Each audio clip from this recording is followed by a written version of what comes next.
Pause for a moment. Take a deep breath in and slowly exhale. Now clear your mind, because what I'm about to tell you may be hard to hear, but it's something you need to know. For decades, you have given your heart, your energy, and your time to others. Your spouse, your children, your family, your friends. You have been the foundation that held everything together, the steady presence in the lives of those you love. But as the years pass, as life shifts in ways we never quite anticipate, a question arises when all is said and done. Who will be there with you until the very last breath? It's not your husband, it's not your wife, it's not your children, it's not even your dearest friend. It's you. That truth might hit like a sudden gust of cold wind, stark, undeniable, maybe even unsettling. But it's also liberating, because once you embrace this reality, once you understand that you are your own lifelong companion, you gain the power to shape the years ahead on your terms. So let me ask you this: have you been neglecting yourself? Have you poured so much of your love and care into others that you forgot to nourish your own soul? If you had the chance to turn back time, what is one thing you would have done more for yourself? Think about it, and if you feel inclined, share it in the comments. You may be surprised at how many people feel exactly the same way. What I'm about to share may change the way you live the rest of your life. So stay with me, because this isn't about fear, it's about freedom. It's about rediscovering the person who has been with you all along, the one who will be there until the very end. Part 1. Why your spouse won't be there forever. I know what you might be thinking, but I've been with my spouse for 40, even 50 years. We've been through everything together. Surely they will always be there. I understand. When you've spent decades with someone, it's almost impossible to imagine life without them. They have been your partner, your best friend, the person you built a home with, raised children with, and grew old with. But time is relentless. Life is unpredictable. Some couples are fortunate enough to grow old together and leave this world within months of each other. But more often than not, one partner goes first, leaving the other behind to navigate the world alone. And that's when the silence becomes deafening. I once knew a woman named Margaret. She and her husband were inseparable. They had routines, inside jokes, a rhythm to life that only decades of marriage can create. But when her husband passed, Margaret didn't just lose her partner, she lost herself. She never learned how to enjoy her own company. She didn't have hobbies of her own. She had no close friends outside of their couple's circle. She had spent a lifetime being a wife, and suddenly she had no idea who she was without that role. This is why I say, love your spouse, cherish your marriage. But do not lose yourself in it, because one day you might wake up to an empty house, wondering, who am I without them? And listen, I'm not saying this to scare you, I'm saying it to prepare you. If your spouse is still with you, start now. Start building a relationship with yourself. Do things that you enjoy, not just what you do together. Take that painting class. Go on solo walks. Read books that challenge your mind. Because if the day comes when you find yourself alone, you won't feel lost. You'll already have a strong, independent version of yourself waiting to step forward. Even if your spouse is still here, things change. As we age, health becomes unpredictable. One of you may need care before the other. The dynamic shifts. And if you don't have your own foundation, that shift can feel like the ground beneath you is crumbling. So let me ask you, if your spouse was suddenly gone tomorrow, what would your days look like? Would you have purpose? Would you have peace in your own company? If the answer is no, then it's time to start strengthening the relationship with yourself.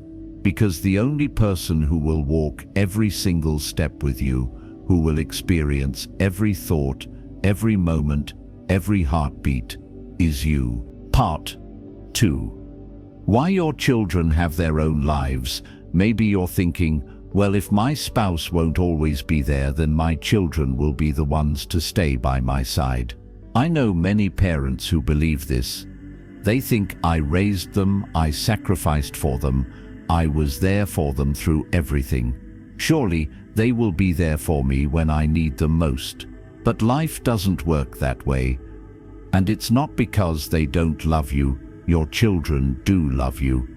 They always will, but they have their own lives now. They have families to raise, careers to manage, homes to take care of. Their time is stretched thin between work, their spouse, their kids, and the never-ending demands of adulthood. And if you've done your job as a parent well, then they should be independent. That was always the goal, wasn't it? To raise them to stand on their own 2 feet. I want you to think back to when you were their age. Were you busy too? Did you have your own worries, responsibilities, and dreams? Did you always have time to visit your parents as much as you wanted? Probably not. And yet somehow when we grow older, we expect things to be different with our own children. We tell ourselves, they'll call every day, they'll visit every weekend. They won't let me be lonely, but reality often paints a different picture. I once met a woman named Linda. She had 3 children. She loved them more than anything. But as they grew into adults, life happened. Her eldest daughter moved across the country for work. Her son got married and had kids of his own. Her youngest, who used to call every day, now barely had time between her job and raising her own family. One day, Linda told me, "I don't blame them. I know they're busy, but I never imagined I'd feel so forgotten." And that's the painful truth many parents face. It's not that our children stop loving us, it's that their world expands and we are no longer at the center of it. So what's the solution? Build a life that doesn't rely on them. Yes, enjoy the time you do get with them. Treasure those phone calls, those visits, those family gatherings, but don't depend on them to be your only source of happiness. Find fulfillment in your own routine. Make new friends, explore new hobbies, connect with people in your community, because when you do, you'll never feel like you're just waiting around for your children to call. You'll already have a life that is full, even when they're not there. And believe me, your children will love you even more for it. Part 3. Friendships come and go. Perhaps you're thinking, all right, if my spouse may not always be there and my children have their own lives, then surely my friends will be the ones to accompany me until the end. Friendships are one of life's greatest joys. The laughter, the shared memories, the deep conversations over coffee or tea. Some friendships feel closer than family, and when you find those lifelong bonds, they are precious. But here's the truth about friendships. They change over time. People move, priorities shift, and life takes us in different directions. The friends you once saw every week might now only send a message every few months. Some friendships fade naturally, not because of conflict, but because life simply pulls you apart. And then, of course, there is the hardest part of growing older: loss. As the years go by, we start to say goodbye to more and more people we love. Friends we thought we'd grow old with leave this world before us, and suddenly, the circle we once had becomes smaller. I had a friend, Barbara, who was my closest companion for over 30 years. We did everything together.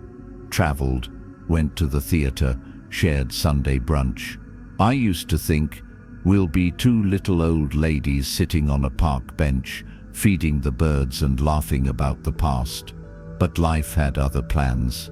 Barbara got sick, and in what felt like the blink of an eye, she was gone. And let me tell you, When you lose a friend like that, the silence is deafening. That's why I always tell people, friendships are beautiful, but they are not guaranteed. And if you don't learn how to be content in your own company, you will feel the loneliness creep in when those friendships fade. So yes, treasure your friends, make time for them, nurture those relationships, but also be realistic. Understand that no one, not even the best of friends, can be with you every second of every day. That's why it's so important to cultivate the most important friendship of all, the one you have with yourself. Because when the gatherings end, when the phone stops ringing, when the visitors go home, you are left with you. And the question is, do you enjoy your own company? Part 4. Embracing solitude. Many people fear being alone. But solitude is not loneliness. Solitude is a quiet space where the soul can breathe, where we meet ourselves without distraction, where we begin to understand who we truly are. In Buddhism, solitude is considered a gift, an opportunity for self-discovery, reflection, and inner peace. The Buddha himself spent long periods in solitude, meditating and seeking enlightenment, understanding that wisdom arises in silence, not in the noise of the world. Yet, in today's world, we have been conditioned to fear stillness. The moment we are alone, we reach for our phones, turn on the television, fill the silence with anything that keeps us from hearing our own thoughts. But in doing so, we deny ourselves the very thing we need most: time to connect with ourselves. True solitude is not about isolation. It's about being comfortable with your own company. It's about walking into a quiet room and feeling at peace rather than restless. It's about looking in the mirror and truly seeing yourself, not as a parent, a spouse, or a friend, but as you. So how can you embrace solitude? Start small. Take yourself out to lunch, and instead of scrolling through your phone, look around. Notice the way the sunlight dances on the table, the hum of quiet conversations, the way your meal actually tastes when you eat it slowly and savor it. Go for a walk and really see the gentle sway of the trees, the intricate patterns in the clouds, the warmth of the sun as it kisses your skin. Read a book, not because someone recommended it, but because you were drawn to it, because something inside you longed to explore its words. And most importantly, learn to talk to yourself with kindness. Think about it. If a dear friend was struggling, would you scold them? Would you criticize them for their shortcomings? No, you would offer them comfort, encouragement, and compassion. Then why do so many of us fail to do the same for ourselves? Pay attention to that little voice in your head. Is it gentle? Does it lift you up? Or does it tear you down? Because here's the truth. Whether you realize it or not, you are in a lifelong conversation with yourself. And if you want to truly enjoy your own company, you need to make sure that conversation is a loving one. You need to become your own best friend. Solitude is not something to be feared. It is something to be embraced. It is a chance to rediscover the person you were before the world told you who you should be. It is a space where healing happens, where clarity emerges, where peace is found not outside, but within. And once you learn to love solitude, you will never again fear being alone, because you will have realized something truly profound.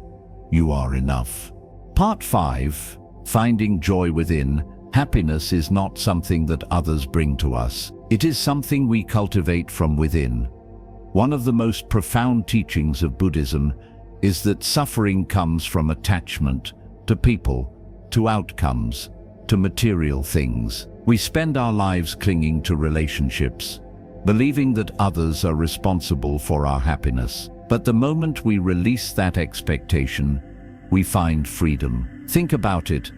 How many times have you felt disappointed because someone didn't act the way you expected? How many moments of joy have been overshadowed by worry about the future. We let expectations control our emotions, and in doing so, we place the key to our happiness in someone else's hands. But what if, instead, you found happiness in the present moment? What if you practiced gratitude for what is, rather than longing for what was, or worrying about what could be? Joy is in the simple things.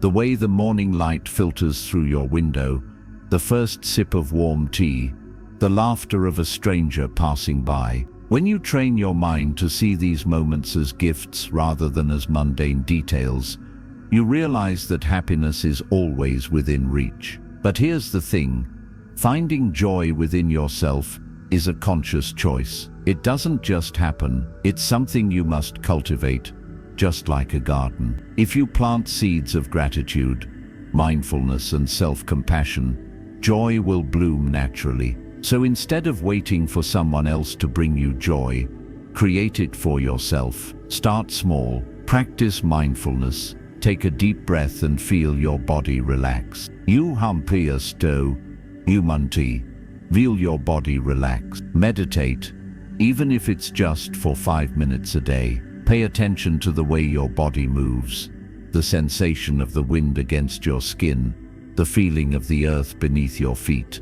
Take up a creative hobby, paint, write, play music, not for anyone else's approval, but simply because it brings you joy. Spend time in nature and let its stillness teach you about peace. And most importantly, be kind to yourself. So many of us are our own worst critics. We replay old mistakes, dwell on past regrets, and hold ourselves to impossible standards. But imagine if you spoke to yourself the way you would speak to a dear friend, with patience, encouragement, and understanding. Because at the end of the day, the only person who will be there every morning and every night, through every moment of joy and sorrow, is you, and that relationship is worth everything.